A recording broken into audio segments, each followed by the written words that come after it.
Damai sejahtera dari Allah yang melampaui segala akal akan memelihara hati dan pikiran saudara-saudara dalam Kristus Yesus. Amin. Shalom. Salam sejahtera bagi kita semuanya. Salam sehat. Bapak, Ibu, dan para sahabat-sahabatku, marilah kita mendengarkan firman Tuhan, yaitu khotbah Minggu tanggal 7 Juli 2024. Tertulis pada kitab Mazmur pasal 48 ayat 1 sampai 15. Nyanyian Mazmur Bani Korah. Besarlah Tuhan dan sangat terpuji di kota Allah kita. Gunungnya yang kudus yang menjulang permai adalah kegirangan bagi seluruh bumi. Gunung Sion itu jauh di sebelah utara, kota raja besar. Dalam puri-purinya Allah memperkenalkan dirinya sebagai benteng. Sebab lihat, raja-raja datang berkumpul, mereka bersama-sama berjalan maju demi mereka melihatnya. Mereka tercengang-cengang, terkejut, lalu lari kebingungan. Kegentaran menimpa mereka di sana. Mereka kesakitan seperti perempuan yang hendak melahirkan.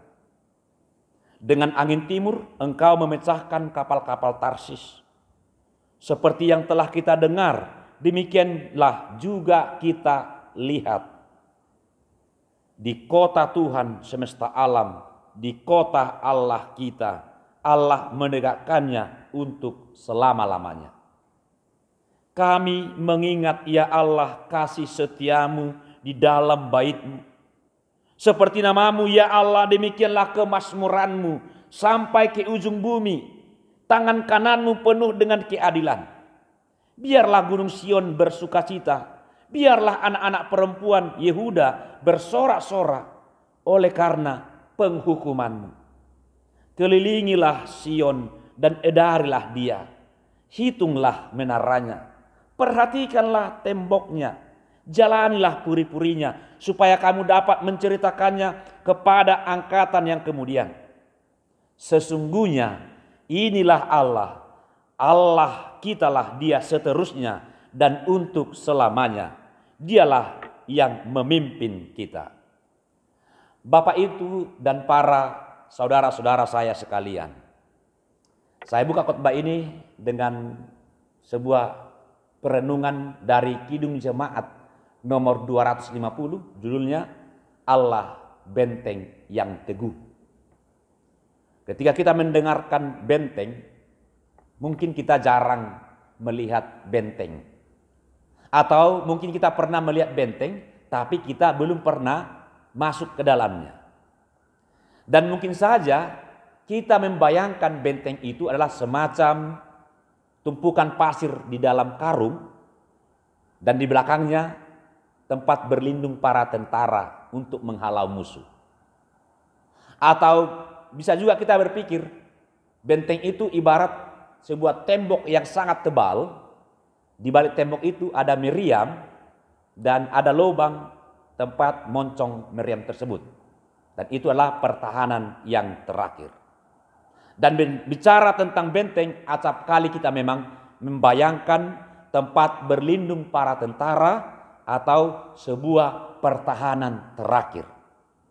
Dan bila benteng itu hancur, maka pertahanan pun hancur dan mereka akan kalah. Dan wilayah atau sebuah negara yang mereka jaga itu akan takluk, bahkan ikut hancur.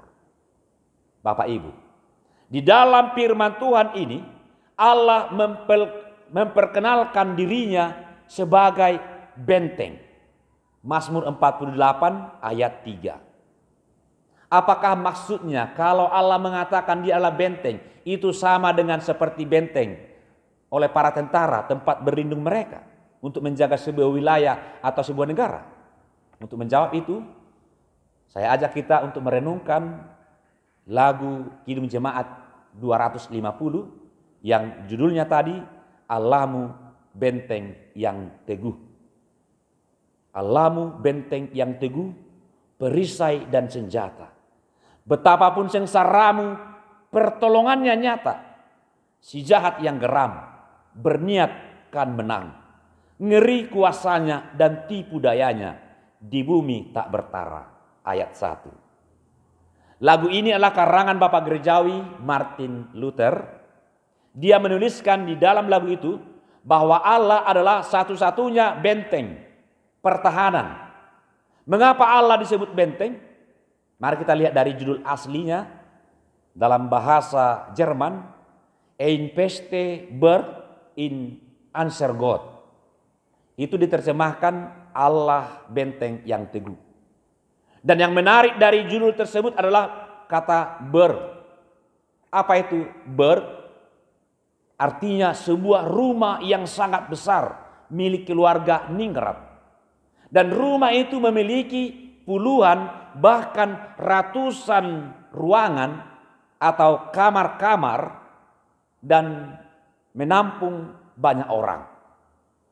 Oleh karena itu bisa juga disebut sebagai puri atau sebuah kastil, ya.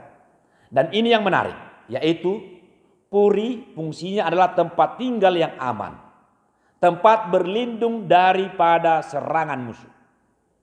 Maka dari itu, puri memiliki sistem pertahanan yang paling ketat.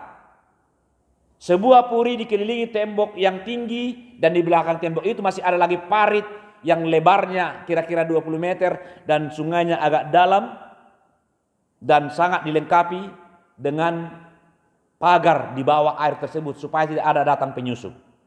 Dan di atap puri itu ada menara pengintai dan di menara itu ada pemanah yang siap memanah siapapun musuh yang mau masuk ke dalam puri. Intinya Bapak Ibu, tidak mudah akses untuk masuk ke dalam puri selain daripada penghuni puri itu sendiri. Nah, ini yang menarik. Semua sistem penjagaan yang saya jelaskan tentang sebuah puri itu disebutkan di dalam firman Tuhan ini. Dikatakan oleh pemazmur, kelilingilah Sion dan edarilah dia, hitunglah menaranya, perhatikanlah temboknya, jalanilah puri-purinya. Ayat 13-14. Semua sistem penjagaan yang disebutkan oleh pemazmur ini dikawal oleh Allah. Dialah penjaganya. Nah, istilah pengawalan Allah itu juga pernah dituliskan oleh pemazmur. Jikalau bukan Tuhan yang mengawal kota, sia-sialah pengawal berjaga-jaga. Itu Mazmur 127 ayat 1. Hal inilah yang dimaksud oleh Martin Luther dalam Kidung Jemaat 250, Allah benteng yang teguh. Kalau hanya sekedar benteng puri buatan manusia, oh itu masih bisa disusupi oleh musuh dan itu banyak terjadi dan bisa dihancurkan oleh musuh. Tetapi kalau Allah sendiri yang mengawal semua puri, takkan seorang pun manusia, takkan seorang pun musuh dapat menyusup ke dalamnya. Bahkan dikatakan, walau para raja seluruh dunia ini berkumpul, mereka maju bersama-sama dengan seluruh pasukannya yang datang untuk menghancurkan puri, maka mereka akan kaget. Mereka tercengang. Kenapa? Karena mereka melihat bahwa Allah yang berdiri, yang menjaga puri tersebut. Dan mereka pun akan lari kebingungan. Tidak sampai di situ. Mereka akan ditimpa oleh kegentaran. Dan bahkan badai angan akan memecahkan kapal-kapal mereka. Menghancurkan mereka semuanya. Mazmur 48 ayat 5-8. Ini adalah sebuah jaminan bahwa siapapun yang berlindung di dalam benteng Allah, maka akan terjamin keamanannya. Tersentuh saja pun tidak bisa, tidak akan dibiarkan oleh Allah. Itulah perlindungan kita, itulah perisai kita, itulah senjata kita. Lebih dalam makna kata Allah benteng yang teguh adalah juga sebagai metafora tempat berlindung. Bukan saja berlindung dari musuh, berperang. Misalkan antara sebuah negara melawan negara yang lain. Bukan hanya sebatas itu. Tapi juga berlindung dari serangan iblis. Bahkan berlindung dari serangan diri sendiri. Apa itu? Musuh yang paling besar adalah sebenarnya adalah diri sendiri. Apa itu contohnya? Keinginan daging, godaan si jahat yang geram, dan tipu daya yang menyusupi pikiran kita ini. Kita mungkin mampu bertahan terhadap serangan musuh dari luar, tapi acap kali kita takluk terhadap serangan dari dalam diri sendiri. Bagaimana kita dapat bertahan kalau diri sendiri yang menyerang kita ini? Maka dari itu kita membutuhkan benteng yang teguh, dan Allah satu-satunya benteng yang teguh. Itulah Kidung Jemaat 250.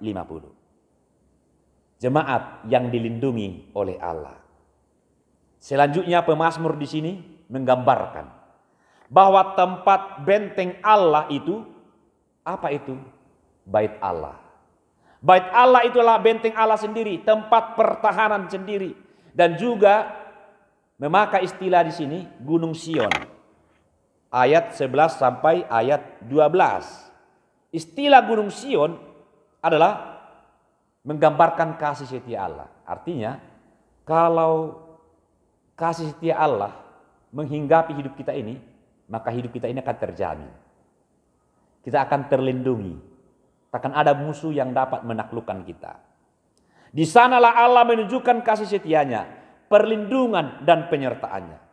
Di Gunung Sion Allah memberkati sehingga orang-orang yang tetap setia padanya akan bersorak-sorai kegirangan, bersukacita.